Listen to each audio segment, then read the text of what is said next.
Hi, my name is Matt. Welcome back to my YouTube channel, State of Flux. I hope that's the actual name, otherwise I look like a dork. Anyway, I'm here to review to you Raya and the Last Dragon, the latest film to come out of Disney Animation Studios. And this film is spectacular.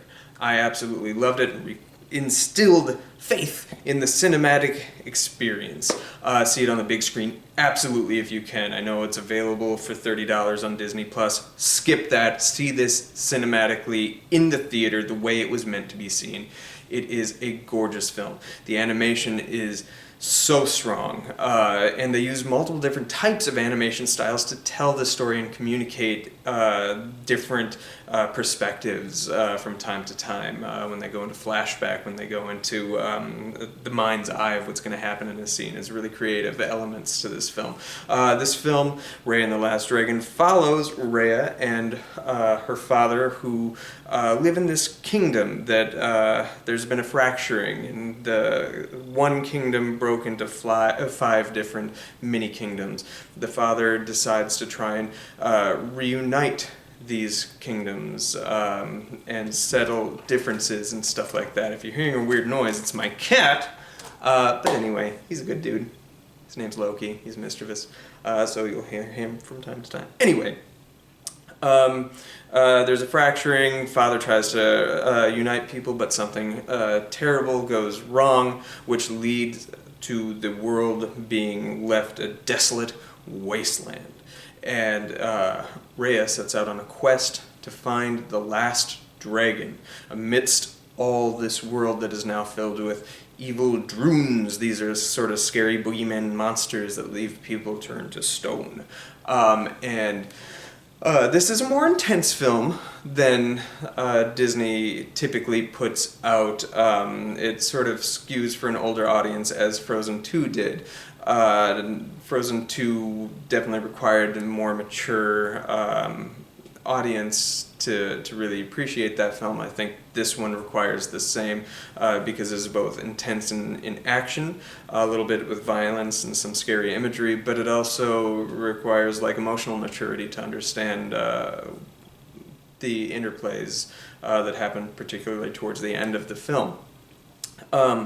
This is sort of a MacGuffin thing where Raya's going on a quest to collect different little items, if you will, and along the way meets the last dragon.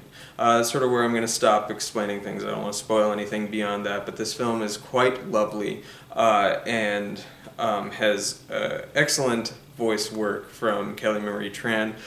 When this was first announced back in 2019, Cassie Steele from Degrassi The Next Generation was going to play Raya, and it had a different set of directors. The film went through a complete overhaul over the pandemic, and they let go of the directors and Cassie Steele, which disappointed me a little bit. I'm a fan of her, but after seeing the film and hearing the character of Raya, I feel like Kelly's voice really works well, and she does lovely work in this film.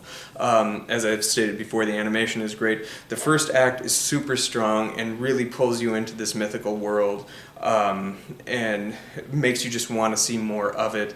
The middle act is the Indiana Jones style quest for items, and that's good. That's probably where the film is a little bit at its weakest, but still strong. The climax of this film, the third act of this film, is the strongest work, most emotionally satisfying work that I've seen Disney Animation Studios put out, and that is saying a lot. I was incredibly moved with where this film went.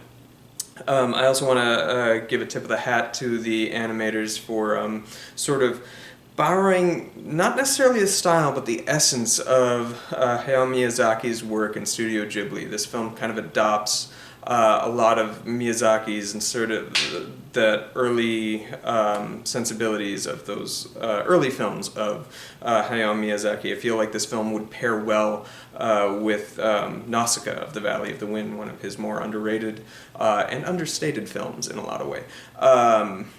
But I really appreciate the fact that they didn't make a film and try to dumb it down for an audience that definitely can handle the subject matter. I think we undercut what kids are capable of understanding in this film. Really kind of reaches to that element. Even though I did say that it requires a more mature audience, I don't think trying to teach younger kids mature themes is necessarily a bad thing. It just requires conversation, and if you can pull in a film and really talk about it afterwards, what it meant, why characters did what they did, you're exploring territories that ought to be explored, quite frankly. And I appreciate that this film did that. I think this is the best Disney animated film since Moana, certainly. And I really think that this movie is going to be a huge hit. I'm hoping this is the one that kind of saves the cinematic experience. Not sure if it will quite, but I think it'll have a strong impact. I give this movie 3.5 out of 4 stars. See Raya and the Last Dragon. See it in the theater if you can. Thank you for watching.